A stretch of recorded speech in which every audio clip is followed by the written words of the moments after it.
నటీమణుల గురించి మాట్లాడుకుంటే కూడా సార్, ఒక సావిత్రి గారు, తర్వాత సౌందర్య గారు, అంటే అలా ఆ పేర్లు అలా ఉండిపోయాయి. తర్వాత సావిత్రి గారితో యాక్చువల్లీ కానండి, అదే అదే ఆవిడ ఒక డిక్షనరీ.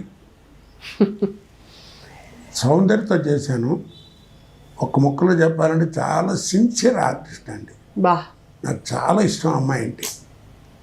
నేనంటే కూడా చాలా గౌరవం అమ్మాయి. పెద్దవాళ్ళన్నా చిన్నవాళ్ళన్నా గౌరవం. తన పోజు లేకుండా ఉండటం, హోటళ్ళు గేటళ్ళు తిరగడాలు అలాంటివి లేవు. తన తల్లి తండ్రి ఆ ప్రశాంత్ కుటీర్లోనే ఉండేవారు. బా, ఇక్కడ హోటళ్ళు లేవు. అవును సార్, అవును. మంచిది, బాగా సిన్సియర్ ఆర్టిస్ట్.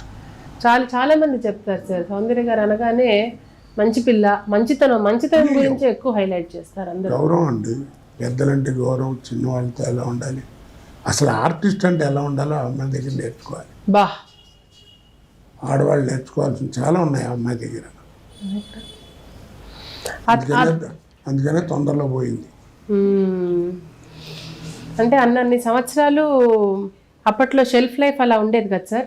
ఇప్పుడు ఈ మధ్య ఎందుకు ఆ షెల్ఫ్ లైఫ్ అనేది, అంటే 15-20 ఏళ్ళు 30 ఏళ్ళు ఒక ఇండస్ట్రీలో ఒక స్థానం అలాగే ఉంచుకోవటం అనేది చాలా గొప్ప విషయం. అది ఈ మధ్య కాలంలో అలా 3-4 ఇయర్స్కి మారుతున్నారు కదా సార్, ఎందుకంటారు? అండి అది ఎప్పుడు ఎవరికి వస్తుంది, నీ బిహేవియర్ ఏది మంచిదైతే వస్తుంది.